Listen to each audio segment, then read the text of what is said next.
Hello friends, வணக்கம். Welcome back to my channel. நீங்கள் இது வரைக்கும் நம்ம சேனலை சப்ஸ்கிரைப் பண்ணாமல் பார்த்துட்டு இருந்தீங்க அப்படின்னா சப்ஸ்கிரைப் பண்ணிவிட்டு பாருங்கள். கூடவே இருக்கிற பெல் பட்டனையும் ப்ரெஸ் பண்ணிக்கோங்க. இப்போ வாங்க நம்ம கதைக்குள்ளே போயிடலாம்.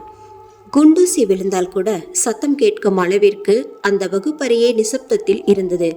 கணீர் என்று சுமித்ராவின் குரல் அந்த அறை முழுவதும் பரவியது. அவளின் குரலுக்கும் சுவாரஸ்யமாய் அவள் எடுக்கும் பாடத்திலும் அங்கிருந்த அத்தனை மாணவர்களும் ஏதோ மந்திரத்திற்கு கட்டுப்பட்டவர்கள் போல் அவளையே ஆர்வமாய் பார்த்து கொண்டிருந்தனர்.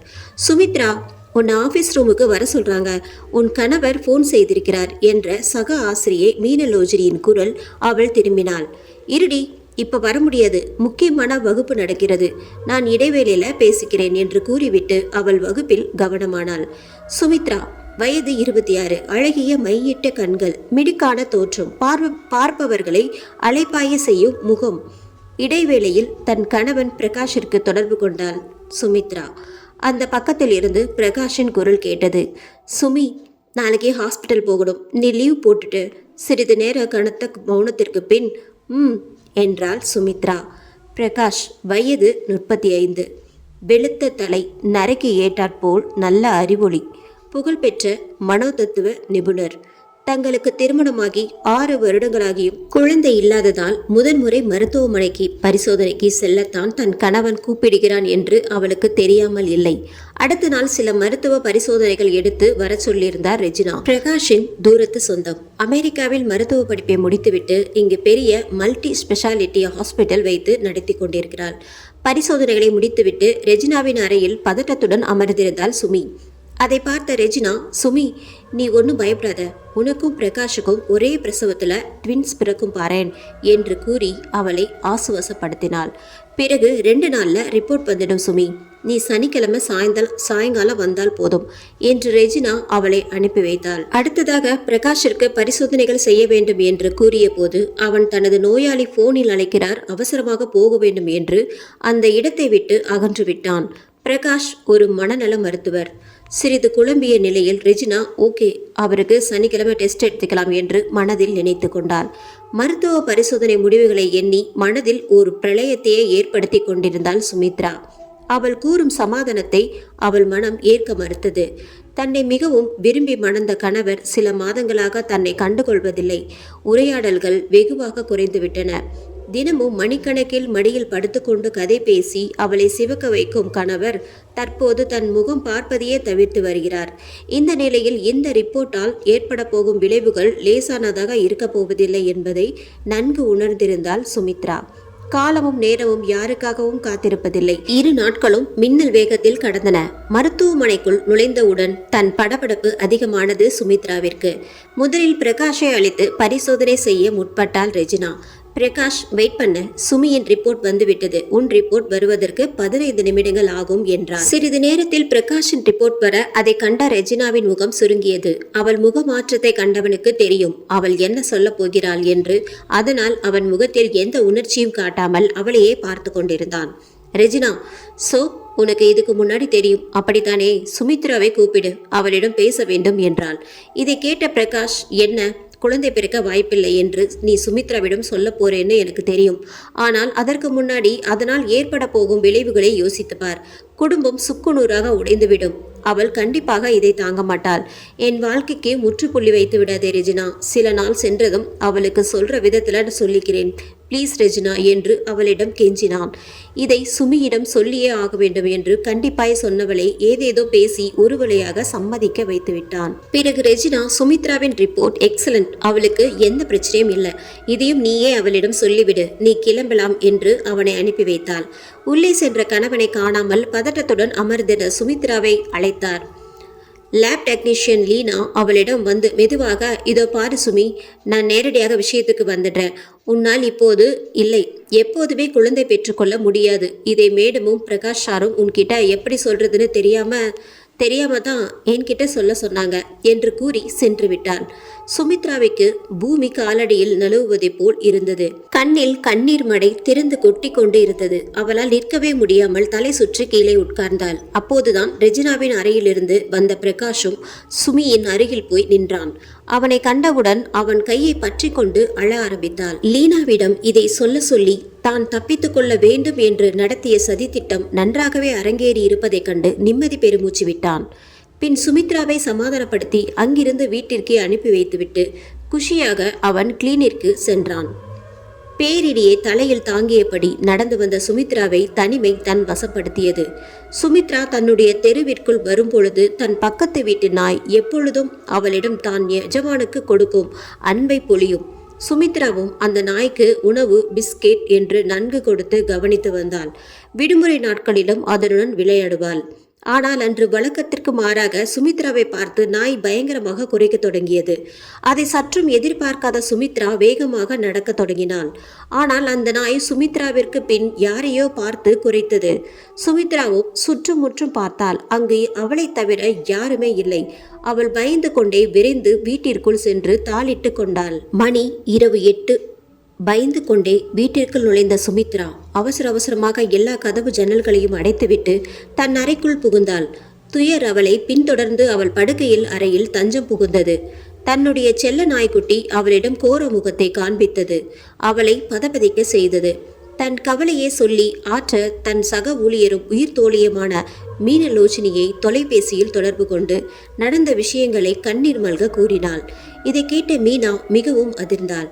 பிறகு அவளும் தன்னால் இயன்ற ஆறுதலை கூறி சுமித்ராவை தேற்ற முயன்றாள்.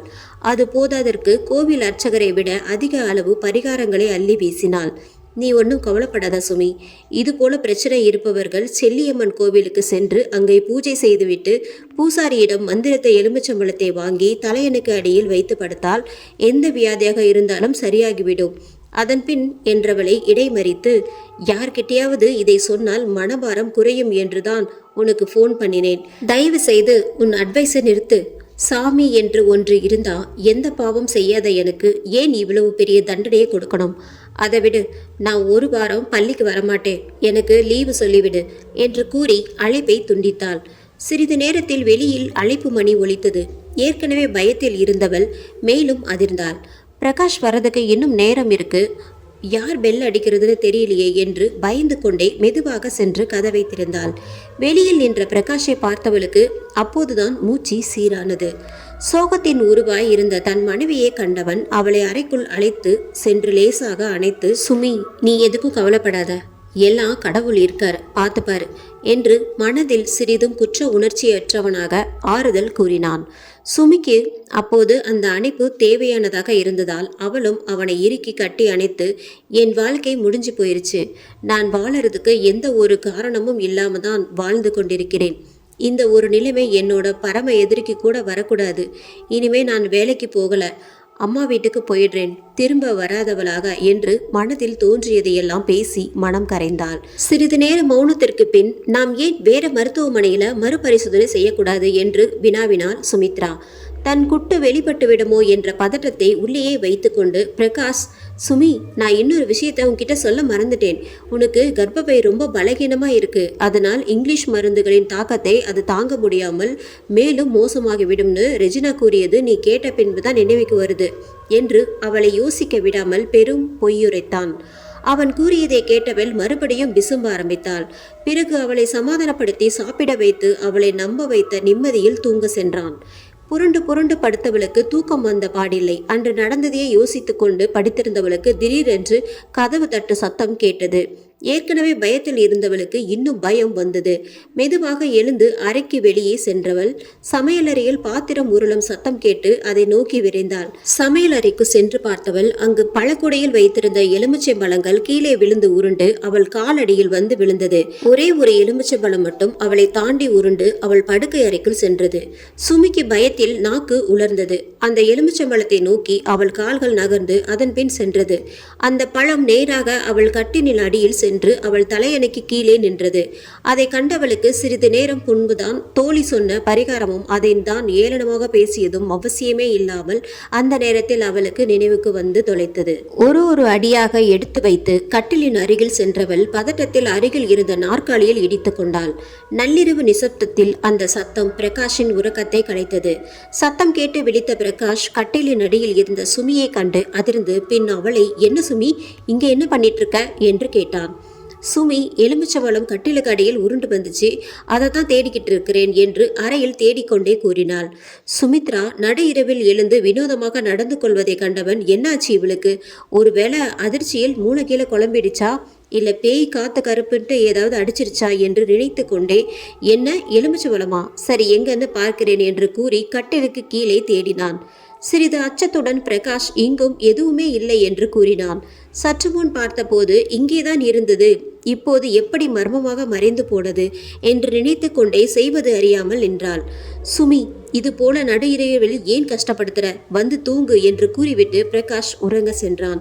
இந்த நிகழ்விற்கு பின் மனைவியின் நடவடிக்கையை கண்டு மிரண்டு போன பிரகாஷின் உறக்கம் பறிபோனது. அதற்கு மாறாக சுமி நன்றாக உறங்கிக் கொண்டிருந்தாள். ஒரு வாரம் உருண்டோடியது. சுமித்ராவும் தன்னை அந்த நிலைக்கு பழக்கப்படுத்தி பள்ளிக்கு கிளம்பினாள். பொதுவாக ஜனவரி மாதம் என்றாலே பள்ளி குழந்தைகளுக்கு குஷிதான். பொங்கல் விடுமுறை, குடியரசு தின விழா, முக்கியமாக அப்பள்ளியின் ஆண்டு விழா என விடுமுறைகளும் விழாக்களும் வந்த வண்ணம் இருக்கும். அன்று பள்ளி ஆண்டு விழாவிற்காக தோரணங்களுடன் ஜொலிஜொலித்தது. மாணவர்கள் நிறைய போட்டிகளில் பங்கேற்றனர். அதில் 1ஆம் வகுப்பு மாணவர்களுக்கு ஓட்டப்பந்தயம் நடைபெற்றது. சுமித்ரா தான் அந்த போட்டிகளுக்கு தலைமை வகித்திருந்தாள். அப்பொழுது ஓட்டப்பந்தயத்தில் ஓடிக்கொண்டிருந்த அருண் என்ற மாணவன் கல் தடுக்கி கீழே விழுந்தான். அதை கண்ட சுமித்ரா ஓடி சென்று அந்த பையனை எழுப்பிவிட்டு அவன் கை கால்களை உதறச் சொன்னான். முழங்கை கால்களில் லேசாக சிராய்ப்பு இருந்தது. அதை பார்த்து அவன் பயத்தில் அழ ஆரம்பித்திருந்தான். ஏனோ அவனை பார்த்த பிறகு சுமிற்கு ஏற்கனவே தன் தாயாக முடியாது என்று தாழ்வு உணர்ச்சியுடன் இருந்தவளுக்கு அவன் பயத்தில் இவளை கட்டிக்கொண்டு அழுகவும் அவனை தன் பையனாக நினைத்து தேற்ற ஆரம்பித்தாள். அன்று முழுவதும் அருண் கூடவே இருந்து அவனுக்கு சாப்பாடு ஊட்டிவிட்டு அவனுக்கு தாயாகவே மாறினாள். அவன் பள்ளி முடிந்து வீட்டிற்கு திரும்பும்போது அவளுக்கு நிஜம் புரிந்தது. மனதில் வேதனையுடன் அவனை அனுப்பியவளும் வீட்டிற்கு திரும்பினாள். இரவு வீடு திரும்பிய பிரகாஷ் அறை முழுவதும் இருட்டாக இருந்ததில் குழம்பி போய், என்ன இவள் லைட் போடாம இருக்கா என்று நினைத்து சுமியை கூப்பிட்டான். ஆனால் இவளிடம் இருந்து எந்த பதிலும் வரவில்லை. பின் மின்விளக்கை ஏறிய விட்டவன் அவளை பார்த்தான். அவள் கட்டிலில் அவனுக்கு முதுகு காட்டி அமர்ந்திருந்தாள். பின் மறுபடியும் அவளை, சுமி, என்ன பண்ணிட்டு இருக்க என்று சத்தமாக கேட்டான். அவள் அசையவே இல்லை. சில நொடி அமைதிக்கு பின் மறுபடியும் கத்தினான். இப்பொழுது சடார் என்று அவனை பார்த்து திரும்பி என்று உதட்டின் விரல் வைத்து கண்களை உருட்டி அவனை விழித்தாள். அதை கண்டவனுக்கு அடிவயிற்றில் பயப்பந்துகள் உருளத் தொடங்கியது. பயத்தில் மறுபடியும் சுமி என்று கத்தினான். அவன் கத்தியதில் அவள் மயங்கி கட்டிலில் சரிந்தாள். அதனை கண்டவன், என்னாச்சு இவளுக்கு, ஏன் இப்படி நடந்துகிறாள் என்று குழம்பியபடியே உறங்கச் சென்றான். மறுநாள் அவளிடம் இரவு ஏன் அப்படி நடந்து கொண்டாய் என கேட்டதற்கு அவள் புருவத்தை சுருக்கி, நான் நீங்க வருவதற்கு முன்னாடியே தூங்கிவிட்டேனே என்று சாதாரணமாக சொல்லிவிட்டு குளிக்க சென்று விட்டாள். இதை கேட்டவனின் நிலைமையை சொல்லவா வேண்டும்? அந்த இடத்திலேயே அதிர்ச்சியில் நின்று விட்டான். எவ்வளவு நேரம் அவ்வாறே நின்றானோ தெரியாது. அவள் குளித்துவிட்டு முடித்து இவனை அழைக்கும் வரையில் அதே இடத்தில் நின்று கொண்டிருந்தான். பின் அவள் ஏதோ குழப்பத்தில் இருக்கிறாள், அவளை வெளியில் அழைத்துச் சென்றால் சிறிது மாற்றம் ஏற்படலாம் என்று நினைத்து அவளை உணவகத்திற்கு அழைத்துச் சென்றான். அங்கே பளபளக்கும் வண்ண விளக்குகளும் டைனிங் டேபிள் மட்டும் தெரியும் அளவிற்கு குறைவான வெளிச்சமும் மெல்லிய இசையும் அந்த இடமே பார்ப்பதற்கு ரம்மியமாக இருந்தது.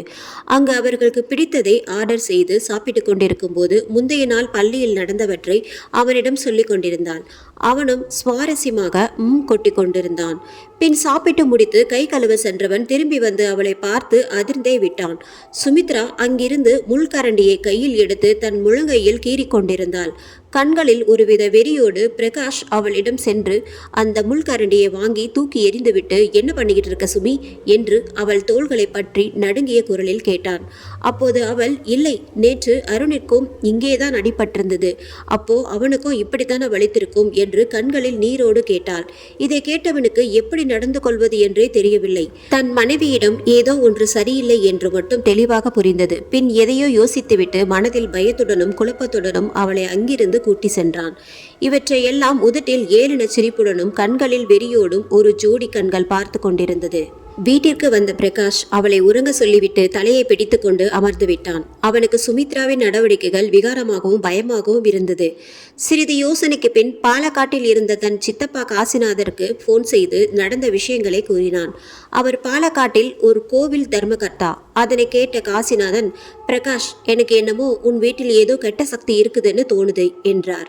என்ன சித்தப்பா சொல்றீங்க? அவ தனக்கு குழந்தை பிறக்காதுன்னு குழப்பத்தில் இப்படியெல்லாம் பண்றா. நீங்கள் என்னன்னா பேய் பிசாசுன்னு சொல்லிட்டு இருக்கீங்க. அவளுக்கு தனியாக இருக்கிறதுனால இப்படியெல்லாம் யோசிக்கிறான்னு நினைக்கிறேன். நீங்களும் தீபாவும் வந்தீங்கன்னா அவள் நார்மலாக சான்ஸ் இருக்கு என்றான். இங்கே பாருடா, சுமித்ரா தைரியமான பொண்ணு. அவளுக்கு என்ன பிரச்சனைனாலும் அதை ஏற்றுக்கிற பக்குவம் அவகிட்ட நிறையவே இருக்கு. அதான் சொல்கிறேன், உன் வீட்டில் துஷ்ட சக்தி இருக்குன்னு என்று சொல்லி யோசித்தவர் பிறகு, சரிடா, நாளையில இருந்து தீபாவுக்கு காலேஜ் 10 நாள் லீவு. நான் அவளை கூட்டிக்கிட்டு நாளைக்கு கிளம்பி வரேன். நீ எதையும் போட்டு குழம்பிக்காத என்று கூறி வைத்து விட்டார். இதனை கேட்ட பிரகாஷிற்கு அப்போ உண்மையிலேயே பேய் இருக்குமோ என்று பயந்து விட்டான். பிறகு அப்படியெல்லாம் இருக்காது, அவ அதிர்ச்சியில தான் இப்படியெல்லாம் நடந்துக்கிறாள் என்று தன்னைத்தானே சமாதானப்படுத்தி கொண்டான். மறுநாள் வீட்டிற்கு வந்த காசிநாதனையும் அவர் மகள் தீபாவையும் மிகவும் மகிழ்ச்சியோடு வரவேற்றாள் சுமித்ரா. சுமித்ரா, வாங்க மாமா, வா தீபா என்று உற்சாகமாக வரவேற்றார். பின் காசிநாதன், என்னம்மா நல்லா இருக்கியா என்றார் பரிவுடன். சுமித்ரா, நான் நல்லா இருக்கேன் மாமா, நீங்க குளிச்சுட்டு வாங்க, நான் சாப்பாடு எடுத்து வைக்கிறேன் என்று கூறி அடுகலைக்கு சென்றாள். தீபாவும் சுமித்ராவுடன் சென்று பேசிக் கொண்டிருந்தாள். சுமித்ராவுக்கு ரொம்ப நாள் கழித்து வீட்டிற்கு சொந்தங்கள் வரவும் ரொம்பவும் உற்சாகமாக இருந்தது. பின் தீபாவிடம், தீபா, பின்பக்கம் வாழை இலை பறிச்சுட்டு வா என்றாள்.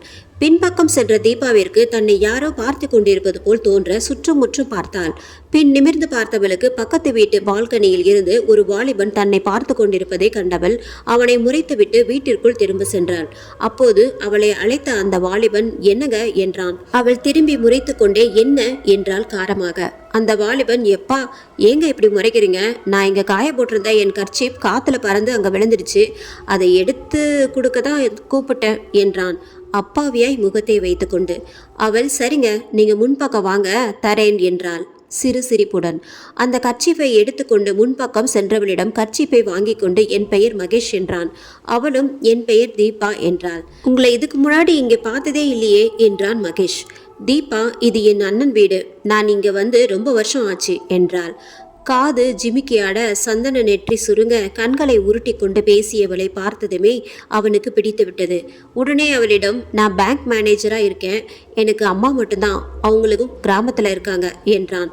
ஏன் இவன் இதையெல்லாம் சொல்றான் என்று யோசித்தவளிடம், நான் ஏன் இதையெல்லாம் சொல்றேன்னு யோசிக்கிறியா என்று கேட்டான்.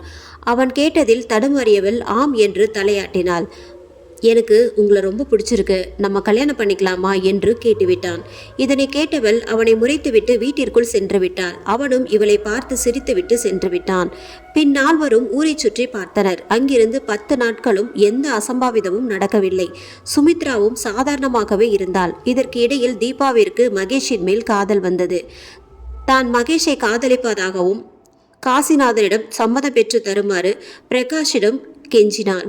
தன் தங்கையின் விருப்பத்தை தட்டாதவனாக மகேஷை பற்றி விசாரித்தான். அவன் கேட்ட தகவல்களும் அவனின் மேல் நல்ல அபிப்பிராயத்தையும் ஏற்படுத்தியதால் காசிநாதனிடம் இதை பற்றி பேசி சம்மதம் வாங்கினான்.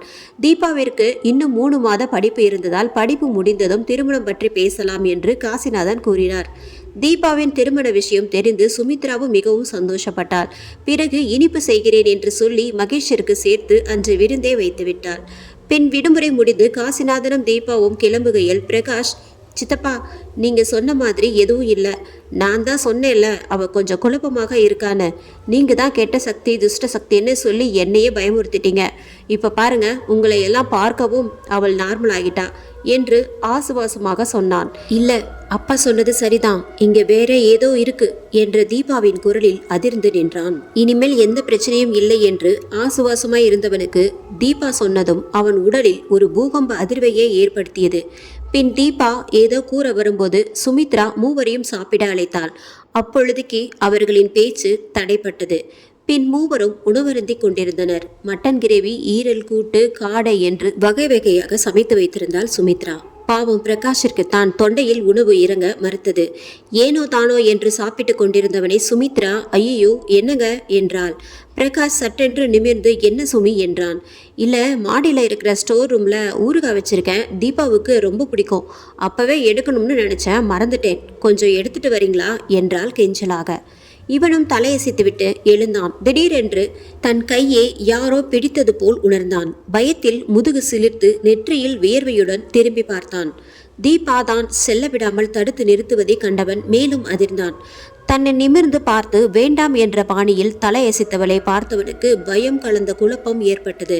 மதிய உணவு முடிந்து சுமித்ரா தன் அறைக்கு சென்று விட்டாள். உடனே தீபா தன் அண்ணனை அழைத்து, அண்ணா, எந்த காரணம் கொண்டும் நீங்க மேலே இருக்கிற ஸ்டோர் ரூமுக்கு போகக்கூடாது. உங்க மேலே இருக்க அக்கறையில தான் சொல்றேன் என்றாள்.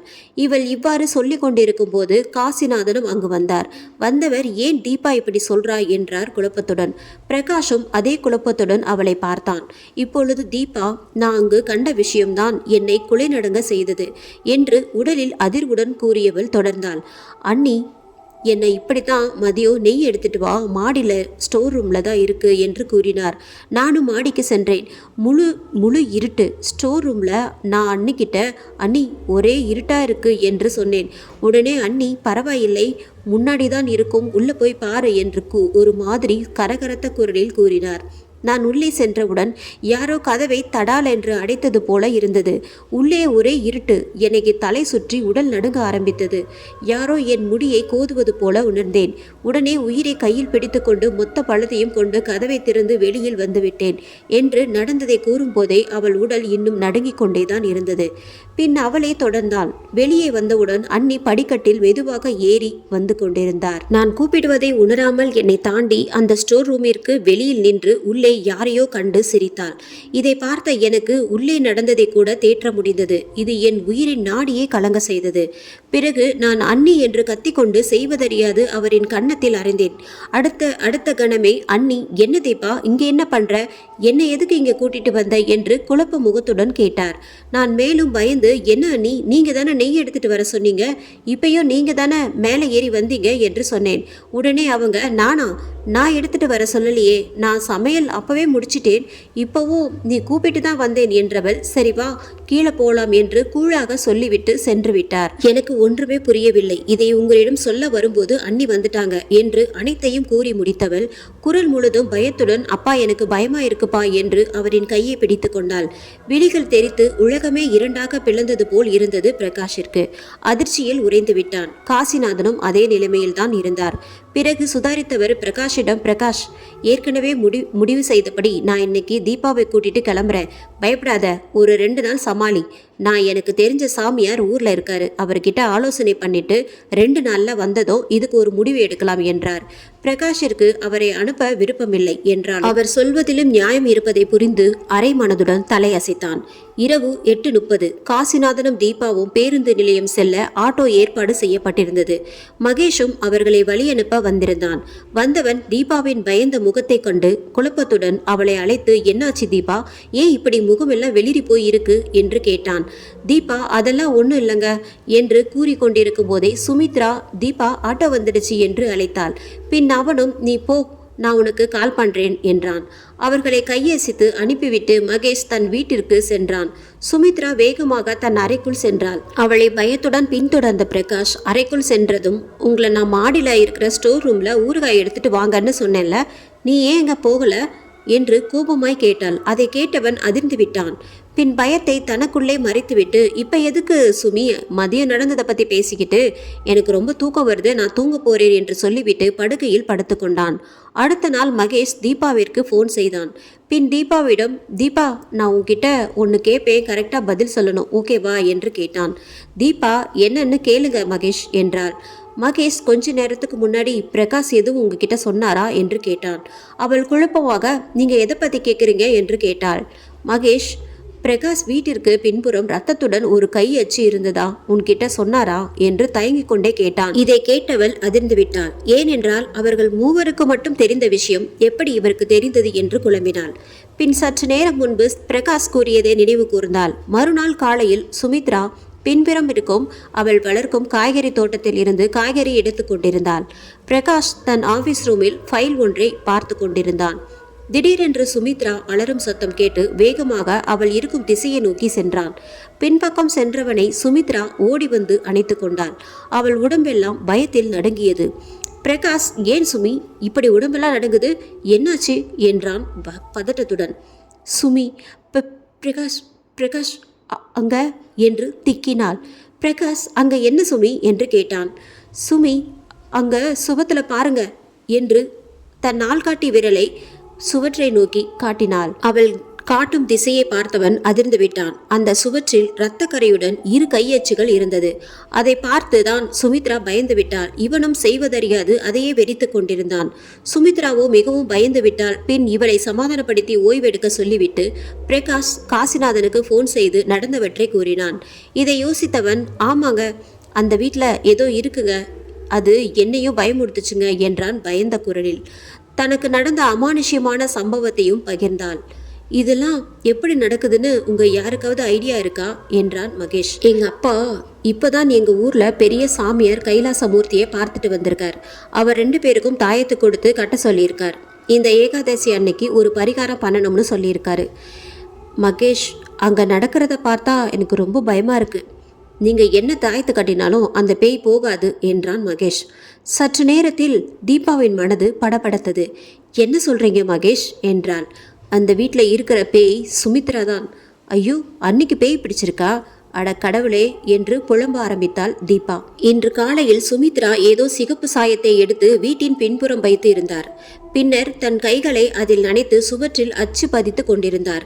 எனக்கு ஒன்றும் புரியவில்லை. பின்னர் அவசர அவசரமாக அந்த சாயம் இருந்த பாத்திரத்தை கழுவிவிட்டு தன் கையையும் சுத்தப்படுத்திவிட்டு சுற்றும் முற்றும் பார்த்து யாரும் தன்னை பார்க்கவில்லை என்பதை உறுதி செய்து கொண்டு உடனே பிரகாஷை அழைத்து பெரும் கூச்சலிட்டார். அவரின் இந்த செயல் என்னை நிலைகுலைய செய்தது என்று மகேஷ் சொல்லிவிட்டு மௌனமானான். தீபாவின் பேச்சும் உறைந்துவிட்டது. இருவரும் சிறிது மௌனத்திற்கு பின், நீங்க சொல்றத பார்த்தா நம்பாம இருக்க முடியல. ஆனால் அன்று எனக்கு அந்த ஸ்டோர் ரூமில் நடந்த விஷயத்தை கண்டிப்பாக அண்ணியால் செய்திருக்க முடிஞ்சிருக்காது என்பது மட்டும் எனக்கு திட்டவட்டமாக தெரியும். அது கண்டிப்பாக மனித சக்திக்கு அப்பாற்பட்ட ஏதோ ஒன்றுதான் செய்திருக்க வேண்டும். அதை என்னால் உணர முடிந்தது என்று முடித்தாள். நீ உங்க அண்ணி மேல வச்சிருக்கிற நம்பிக்கை தான் உன்னை இவ்வாறு யோசிக்க வைக்குது. நீ நம்புறதும் நம்பாததும் ஓ விருப்பம். நான் போனை வைக்கிறேன் என்று கோபமாக துண்டித்தான். தீபாவுக்கு அங்கு என்ன நடக்கிறது என்பதை புரிந்து கொள்ள முடியவில்லை. இன்று அந்த கைரேகை அண்ணியின் வேலையாக இருக்கலாம். ஆனால் அன்று நடந்த சம்பவத்தை அவர் செய்திருப்பார் என்பதை மனம் ஏற்கவில்லை. உடனே சென்னைக்கு புறப்பட வேண்டும் என்று முடிவெடுத்தாள் தீபா. நடந்ததை காசிநாதனிடம் விளக்கினாள். இருவரும் அடுத்த நாளை சென்னைக்கு செல்ல ஏற்பாடு செய்துவிட்டு பிரகாஷிற்கு அழைத்தார் காசிநாதன். பிரகாஷ், நீ கூறிய விஷயத்தை சாமிகளிடம் கூறி தாயத்து வாங்கிவிட்டேன். நானும் தீபாவும் நாளையே புறப்படுகிறோம் என்றார். பிரகாஷிடம் நேரில் சென்று விஷயத்தை கூறிக்கொள்ளலாம் என்று எண்ணி கொண்டு அழைப்பை துண்டித்தார். பிரகாஷின் அலைபேசி சினுங்கியது. ஹலோ பிரகாஷ், நான் அரவிந்த் பேசுறேன் என்றவுடன் பிரகாஷின் உடல் நடுங்கியது. பிரகாஷ் தனக்கு வந்த போனை எடுத்து பார்த்தவன் அதில் அரவிந்தின் குரல் கேட்கவும் நடுநடுங்கிவிட்டான். பிறகு தன்னை சமாதானப்படுத்தி கொண்டு அவனிடம் பேச ஆரம்பித்தான். அரவிந்த் மாருதியின் கணவர். அதற்கு முன் மாருதி யார்? மாருதி பிரகாஷின் பேஷண்ட். 2 மாதத்திற்கு முன்பு பிரகாஷிடம் கவுன்சிலிங் வந்திருந்தவள். தன் திருமணத்திற்கு முன் இருந்த முன்னாள் காதலன் பற்றியும் அவர்களுக்கு இடையே இருந்த உறவு பற்றியும் மனநல மருத்துவரிடம் உண்மையை மட்டுமே கூற வேண்டும் என்பதன் பொருட்டு பிரகாஷிடம் கூறி தன் மன அழுத்தம் மற்றும் இரவில் தூக்கமின்மை ஆகியவற்றிலிருந்து விடுபட வைத்தியம் செய்து கொண்டிருந்தாள்.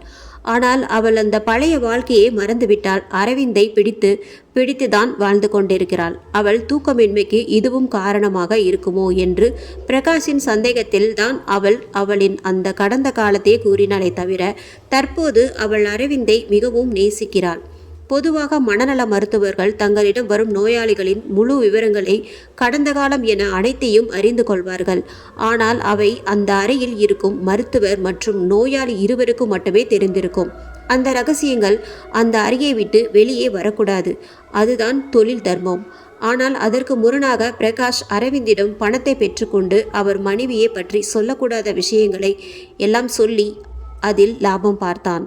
அரவிந்தும் அதை பற்றி தெரிந்து கொண்டு அவளிடம் சண்டையிட்டான்.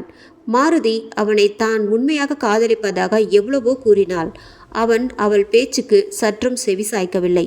மாருதிதான் அரவிந்தின் மேல் வைத்திருக்கும் காதல் உண்மையானது என்பதை உணர்த்த வேறு வழி தெரியாமல் தன் உயிரையே அதற்கு சான்றாக அரவிந்திடம் ஒப்படைத்துவிட்டு தூக்கிட்டு மாண்டாள். ஆனால் உயிர் பிரியும் தருவாயில் கூட அவள் மன்னிக்க முடியாத குற்றத்தை செய்த பிரகாஷ் அவள் நினைவை விட்டு நீங்கவே இல்லை. சரி, இப்பொழுது அரவிந்த் என்ன சொல்ல போகிறான் என்று பார்க்கலாம். பிரகாஷ், நான் என் மனைவியை ரொம்ப மிஸ் பண்ணுற மாதிரியே இருக்கு. நான் அவளை சாக விட்டுருக்க கூடாது. அவள் இன்னும் என் கூட தான் இருக்கிற மாதிரி இருக்கு. அந்த விஷயமா நான் உங்ககிட்ட கவுன்சிலிங் பண்ணணும். எனக்கு எப்போ அப்பாயின்மெண்ட் கிடைக்கும் என்றான்.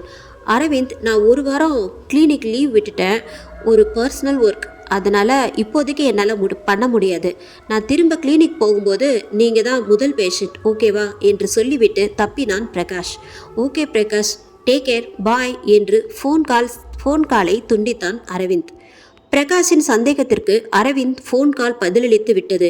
மாருதிக்கு தாம் இழைத்த துரோகத்தால் இப்போது அவள்தான் அமானுஷ்ய சக்தியாக வந்து சுமித்ராவையும் தன் குடும்பத்தையும் பழி வாங்கிறது என்று பிரகாஷ் நம்ப தொடங்கினான்.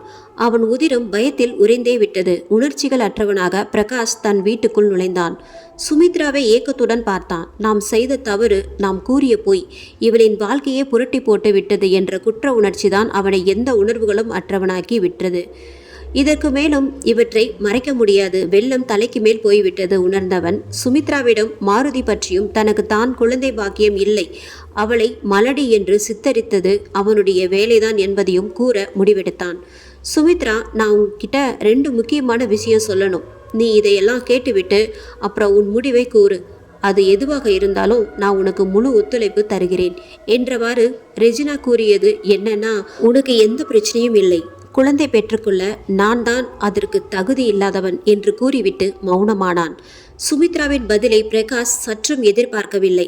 இந்த விஷயம் நம்ம ஹாஸ்பிட்டலுக்கு போன அன்றே எனக்கு தெரியும்.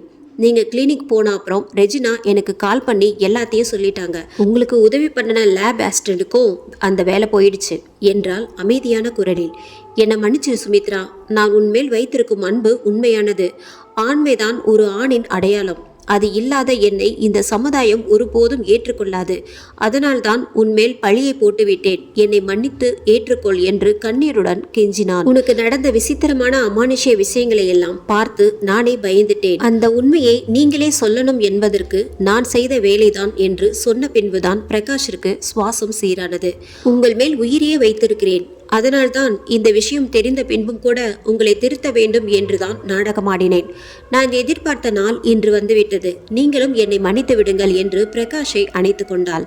நல்ல வேளை, இது மாருதியின் வேலையில்லை என்று மனதில் பேசிக்கொண்டு பெருமூச்சு விட்டான். சுமி, ஆனால் நீ பண்ண அந்த ஸ்டோர் ரூம் அலப்பறையில் தீபா 10 நாள் இருக்கிறதா சொல்லிட்டு 3 நாள் முன்னாடியே கிளம்பி போயிட்டாள் என்றவனை இடைமறித்து, பிரகாஷ், நான் தீபாவை பயமுறுத்துற மாதிரி எந்த விஷயமும் பண்ணல. சாமி மேல் சத்தியம் இது.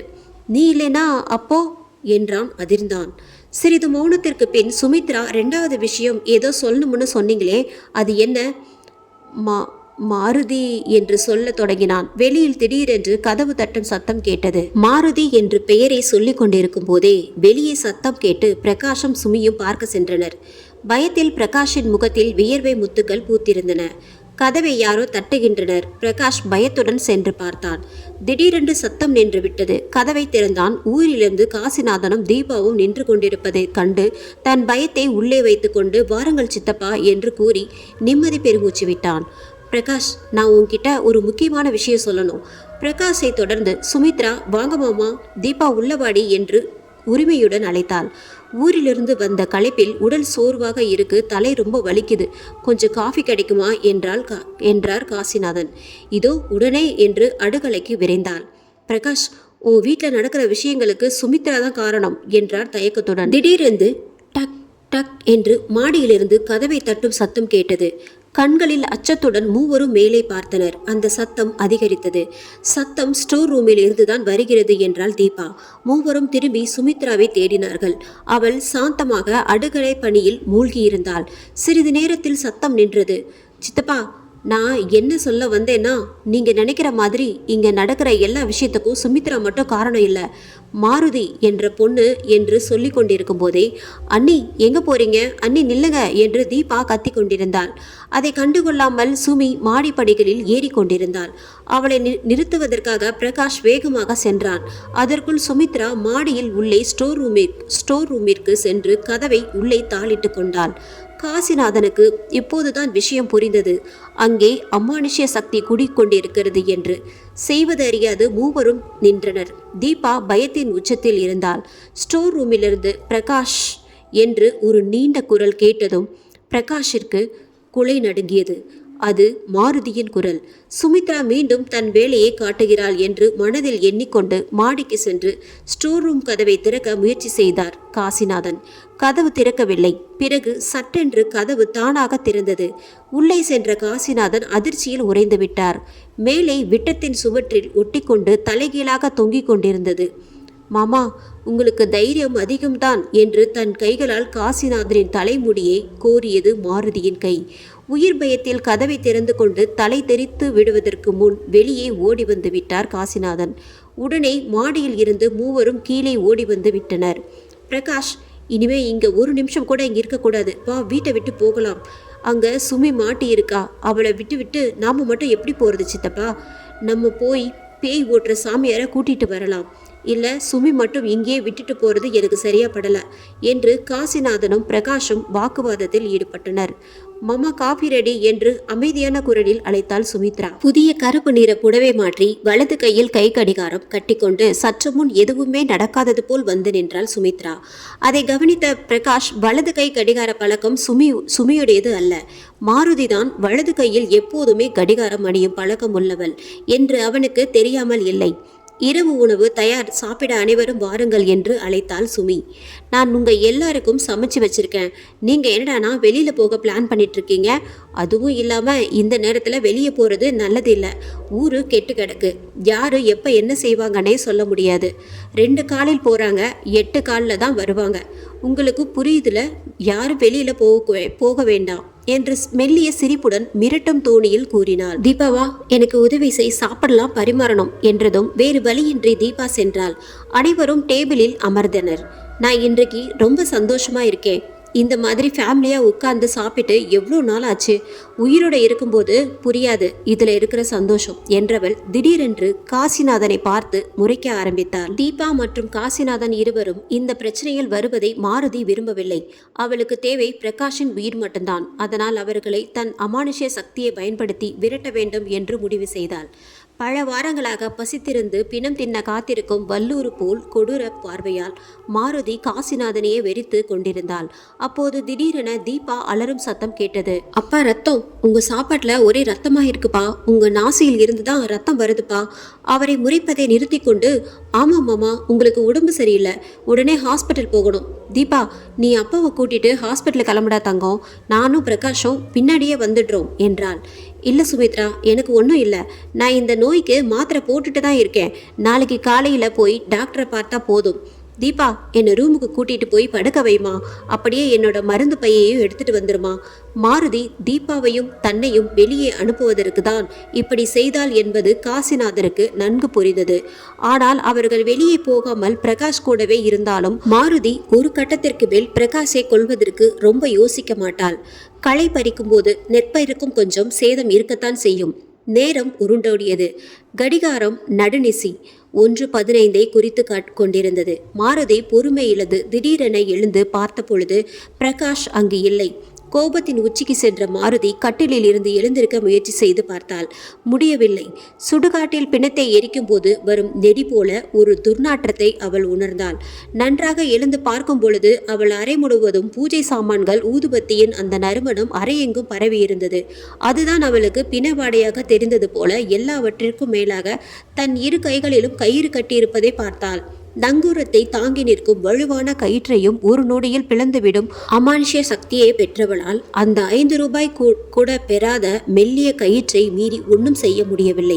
காரணம், அது காசிநாதன் தனது ஊரில் இருக்கும் சக்தி வாய்ந்த சாமியாரிடம் இருந்து இறையருள் பெற்ற கயிறு. மாருதி கொஞ்சம் கொஞ்சமாக தனது உண்மையான உருவத்திற்கு மாற ஆரம்பித்தாள். கைகள் விரைத்து போய் விரல் நகங்கள் உடைந்து நகை இடுக்கில் ரத்தம் கருப்பு நிறத்தில் மாறியிருந்தது. அவளின் கண்களின் கருவிழிகள் இரத்த சிவப்பில் மாறியிருந்தன. பற்களும் நீண்டு கோர நிலையில் இருந்தது. பல் ஈறுகளில் கருஞ்சிவப்பு நிறத்தில் ரத்தம் வழிந்து கொண்டிருந்தது. தூக்கில் தொங்கியதால் கழுத்தில் உடைந்து ஒரு பக்கமாக பக்கவாட்டில் சாய்ந்திருந்தது. தனது முழு உருவ மாற்றத்தை அடைந்து கடும் கோபத்தில் கூச்சலிட்டாள். வெளியே இருந்த பிரகாஷ், காசி மற்றும் தீபா ஆகியோர் அப்படி ஒரு கூக்குரலை இதுவரை கேட்டதில்லை. ஒரு வெறி பிடித்த ஓநாய் ஓலமிட்டது போல் கரகரத்த குரலில் மரண ஓலம் கேட்டது. நான் மட்டும் உள்ள போய் பார்க்க போறேன், நீ இங்கே இரு, அப்பாவை டிஸ்டர்ப் பண்ண வேண்டாம், அவர் ரெஸ்ட் எடுக்கட்டும் என்றதும் தான் தீபாவிற்கு மூச்சு சீரானது. உள்ளே வந்த பிரகாஷ் சுமித்ராவின் கோலத்தை கண்டு கதி கலங்கி நின்றான். இருந்தாலும் தன் மனைவியை காப்பாற்ற வேண்டும் என்ற எண்ணத்தை பற்றி பிடித்து தனக்குள் தைரியத்தை வரவைத்துக் கொண்டு அருகில் சென்றான். பிரகாஷ், பயப்படாத, என் உண்மையான உருவம் இதுதான். எனக்கு கோபம் வராத வரைக்கும் என்னால் யாருக்கும் எந்த ஆபத்தும் வராது. ஆனால் கோபம் வந்துச்சுன்னா வச்சுக்கோ, எனக்கு எதிரில் யார் இருந்தாலும் அதுதான் இந்த உலகத்தில் அவங்களுக்கு கடைசி நாள். நீ அதிர்ஷ்டக்காரன்தான். ஏன்னா நான் இப்போ கோபமாக இல்லை. உன் மனைவியை காப்பாற்றுறது கொஞ்சம் கஷ்டமான காரியம்தான். ஆனால் ஒரு வழி இருக்குது. வந்து என் கையில் இருக்கிற தாயத்தையும் இந்த சாமி ஃபோட்டோ பூஜை எல்லாம் சாமானில் எல்லாத்தையும் தூக்கி எரிஞ்சிடு. முக்கியமாக இந்த கோவிலில் கொளுத்துற தீபம் ஊதுவத்தியெல்லாம் எனக்கு ஒத்துக்காது. பெணவாடை அடிக்குது. முதல்ல அதை அணைச்சிரு. இந்த ரூமை சுத்தம் பண்ணு. நாம் அப்புறம் பேசலாம் என்றாள் மாருதி. நான் பண்ணது தப்பு தான், இல்லைன்னு சொல்லலை. ஆனால் நீ உயிரோடு இருந்து அந்த விஷயத்தை அரவிந்திற்கு புரிய வச்சிருக்கணும். இந்த நிலைமை நீயே தேடிக்கிட்டது. நான் செஞ்ச தப்பிற்கு கடவுள் தான் என்னை தண்டிக்கணும். உன்ன மாதிரி துர்சக்தி இல்லை. கடவுளா? நான் செத்து 6 மாதத்துக்கு மேலே ஆயிடுச்சு. நானே இன்னும் அவரை பார்க்கல. பார்த்தா நீ விசாரிச்சுன்னு சொல்கிற. இப்போ வந்து என் கையை அவிழ்த்து விடு. உனக்கு உன் மனைவி மேலே அக்கறை இல்லைன்னு நினைக்கிறேன். ஒரு சாம்பிள் பார்க்குறியா என்று இடதுபுறமாக சாய்ந்து இருந்த கழுத்தை மேலும் அதிக விசையுடன் அழுத்தினாள். இன்னும் கொஞ்சம் அழுத்தினா கூட படக்குன்னு போயிடும் சுமியோட உயிர். எனக்கு இந்த சுமி மாதிரி 1000 பேர் கிடைப்பாங்க. திரும்ப வந்து பழி வாங்குவேன். என் கண்ணை பாத்தியா? அவ்வளவும் வெறி என்று சிகப்பு நிறத்தில் மாறி இருந்த கருவிழிகளை உருட்டி காண்பித்தது. ப்ளீஸ், நான் உன்னை விடுவிச்சிடுறேன். என் உயிரையும் உனக்கு அர்ப்பணிச்சிடுறேன். என் சுமித்ராவை ஒன்றும் பண்ணிடாத. பிரகாஷ், வேணாம், தயவு செஞ்சு அது பேச்சை கேட்காத என்று தடுத்தார் காசிநாதன். மாமா, உங்களையும் தீபாவையும் வெளியே அனுப்பத்தான் ட்ரை பண்ணேன். ஆனால் செத்தா ஒன்றா தான் சாவோம்னு முடிவு பண்ணிட்டீங்க போல. பிரகாஷ், இந்த கட்டு ரொம்ப நேரத்துக்கு தாக்க பிடிக்காது. நீயா வந்து அவிழ்த்து விட்டேன்னா ஒரு உயிரோட இந்த பிரச்சனையை முடிச்சுக்கலாம். இல்லைனா இங்கே தேவையில்லாமல் 4 உயிர் போயிடும். வேகமாக முடிவு பண்ணு. எனக்காக யாரும் சாகக்கூடாது. நீங்கள் தீபாவை கூட்டிட்டு அந்த ரூமுக்கு போங்க என்று காசிநாதனிடம் கூறிவிட்டு சுமித்ராவின் கைகளை அவிழ்த்து விட்டு கொண்டிருந்தான் பிரகாஷ். மாமா, தீபா தங்கத்தை கூட்டிட்டு போயிடுங்க. பாவம், சின்ன பொண்ணு. இதெல்லாம் பார்க்கக்கூடாது. அதுவும் இல்லாமல் என்னைய ஒருவேளை அவள் பார்த்து பயந்துட்டா நான் விடமாட்டேன். அவள் மண்டைக்குள்ளே போய் இன்னும் பயமுறுத்தி ரொம்ப சுலபமாக அவளுக்குள்ளே வந்துடுவேன். உங்கள் பொண்ணையும் இந்த கோலத்தில் பார்க்க வேணாம் என்று கரகரத்த குரலில் மிரட்டியது. கட்டை அவிழ்த்த உடனே தாவி விட்டத்தில் ஒட்டி கொண்டது அந்த கோர புருவம். பிரகாஷ், உன்னையும் நான் செத்த மாதிரியே தூக்கில் தொங்க விடலாமா, இல்லை கழுத்தை உடைச்சி சாக அடிக்கவா? நீயே சொல்லு என்றவாறு விட்டத்தில் தொங்கிக் கொண்டே பிரகாஷின் தலைமுடியை கோதியது. அப்போது மாருதி என்ற குரல் கேட்டது. உயிர் இழந்தாலும் உடல் அழிந்தாலும் தனது கணவனின் குரல் அவள் ஞாபகத்திலிருந்து அழிந்து போகவில்லை. இது போன்ற விபரீதம் நடந்தால் உடனே இந்த நம்பருக்கு கால் பண்ணுன்னு தீபா கிட்ட சொல்லிவிட்டு வந்ததுதான் தற்போதைக்கு பிரகாஷின் உயிரை காப்பாற்றியது. ஐயோ அரவிந்த், நீங்க ஏன் வந்தீங்க? பிரகாஷை காப்பாத்தணும்னு வந்திருந்தா தயவு செஞ்சு திரும்ப போயிருங்க. நான் என் வேலையை முடிச்சுட்டு என் வழியில போயிடுவேன். நான் யாரையும் காப்பாற்ற வரல. உண்மையெல்லாம் உன்கிட்ட சொல்லத்தான் வந்தேன். பிரகாஷ் உன்னை பற்றின ரகசியங்களை என்கிட்ட சொல்லவே முடியாதுன்னு எவ்வளவோ போராடினாரு. நான் தான் பணத்தை காட்டி அவரை தப்பு பண்ண வச்சேன். யாரு தான் தப்பு பண்ணல? இந்த உலகத்தில் நீ கூட தான். நான் அன்னைக்கு கோபமாக இருந்தது உண்மைதான். ஆனால் அந்த மனநிலையில் எனக்கு என்ன சொல்கிறதுன்னு தெரியல. உன்னை நான் அவ்வளோ நேசித்தேன். ஆனால் இந்த விஷயத்தை நீ என்கிட்ட இருந்து மறைச்சிட்ட. அதுதான் இந்த எல்லா தப்புக்கும் விதை போட்ட முதல் தப்பு. வெளியே போனேன்னா அடுத்த 2 மணி நேரத்தில் வீட்டுக்கு வந்தேன். சண்டை போட்டதால் சமாதானப்படுத்த உனக்கு பிடிச்ச டெய்ரி மில்க், குலோப் ஜாமுன், பூலாம் வாங்கிட்டு வந்து பார்த்தப்போ நீ உயிர் இல்லாமல் தூக்கு கயிற்றுல தொங்கிட்டு இருந்த. அந்த பூவை உன் இறுதி ஊர்வலத்துக்கு தான் வாங்கிட்டு வந்திருக்கேன்னு வாங்கும்போது எனக்கு தெரியல. அன்னைக்கு ஏற்பட்ட உடல் நடுக்கம் இன்னைக்கு வரைக்கும் நீக்கலை. எனக்கு பேசக்கூட ஒரு வாய்ப்பு கொடுக்கல. நீ இல்லாமல் எவ்வளோ கஷ்டப்பட்டேன்னு எனக்கு தான் தெரியும். நீ உயிரை விட்டால் தான் உன் காதலை புரிய வைக்க முடியும்னு முடிவெடுத்தது 2வது தப்பு. இந்த பிரச்சனையில் நாம் 3 பேரும் தப்பு பண்ணவங்க தான். நீ பிரகாஷை மட்டும் கொல்லணும்னு நினைக்காத. என்னையும் கொல்லுன்ட்டு சொல்லி தான் உன் கையால் சாக தான் வந்தேன். மௌனத்தில் சிறிது சிறிதாக தான் மாருதி தன கோர உருவத்தை மாற்றிக்கொண்டு இருந்தாள். உங்களை புரிஞ்சிக்காம நான் தப்பான முடிவை எடுத்துட்டேன். என் மேலேயும் தான் தப்பு இருக்கு என்று கூறி மனம் இறங்கினாள் மாருதி. அரவிந்த், இனிமே நீங்க என்னை பார்க்க மாட்டீங்க. இதுதான் என் கடைசி தருணம் இந்த பூமியில. பிரகாஷ், உனக்கு நான் பண்ண கெட்டதுக்கெல்லாம் இனிமே நல்லதே நடக்கும் என்று வாழ்த்தி கூறிக்கொண்டே மாருதி மயங்கி விழுந்தாள். சிறிது நேரத்தில் சுமித்ரா கண் விழித்து கொண்டாள். பிரகாஷ், என் மேல உங்களுக்கு கோபம் இல்லையே என்று கேட்டாள். அன்பின் வெளிப்பாடுதான் பொய் கோபம். இதை புரிந்து கொள்ளாத மாருதியின் வாழ்க்கையில் நடந்த கசப்பான நிகழ்வுகளை கண்கொண்டு கண்டபின் மனைவியிடம் பொய் கோபம் கூட கொள்ள மாட்டேன் என்று சத்தியம் செய்து கொண்டு, இல்லம்மா, உன்மேல எனக்கு என்ன கோபம், நியாயப்படி நான் தான் உன்கிட்ட மன்னிப்பு கேட்கணும், என்னை மன்னிச்சிரு. பிரகாஷ், நான் பண்ண தப்புக்கு நீ தண்டனை அனுபவிச்சிட்ட, எப்படி உன்கிட்ட மன்னிப்பு கேட்கறதுனே தெரியல, என்னை மன்னிச்சிரு. நீ சரியான நேரத்தில் வந்து என்னையும் என் மனைவியும் காப்பாத்திட்ட அரவிந்த், அதுவே போதும். உனக்கு தான் நான் கடமைப்பட்டிருக்கிறேன் என்று நெகிழ்ச்சியோடு பேசி கொண்டிருந்தான் பிரகாஷ். பிரகாஷ், ரொம்ப தலைவலிக்குது, சுக்கு காபி பவுடர் வாங்கி ஸ்டோர் ரூமில் வச்சுருக்கேன், கொஞ்சம் எடுத்துகிட்டு வரீங்களா? அரவிந்த் இல்லாமல் ஸ்டோர் ரூமுக்குள்ளே போக மாட்டேன் என்று பிரகாஷ் கூற தீபா மற்றும் அனைவரும் சிரித்துவிட்டு இயல்பு வாழ்க்கைக்கு திரும்பினார். 6 மாதங்களுக்கு பிறகு, பிரகாஷ், நீங்கள் பர்ஃபெக்ட், ஆல் ரைட், உங்களுக்கு இவ்வளோ சீக்கிரம் ஆண்மை கோளாறு சரியாயிருக்கு, நீங்கள் கடவுளுக்கு தான் நன்றி சொல்லணும். டாக்டர், ரிசல்ட் உண்மையா ஓகே தானா என்று கண் கலங்கி கேட்டான். என்ன பிரகாஷ், நீங்கள் இவ்வளோ எமோஷனல் ஆகிட்டீங்க, ஆனால் உங்கள் குழந்தைக்கு டெலிவரி எங்கள் ஹாஸ்பிட்டலில் தான் பார்க்கணும் என்று நகைத்தார். கடவுளுக்கு நன்றி சொல்லுங்கள் என்று டாக்டர் கூறியதும் முதலில் பிரகாஷ் நினைவிற்கு வந்தது மாருதிதான்.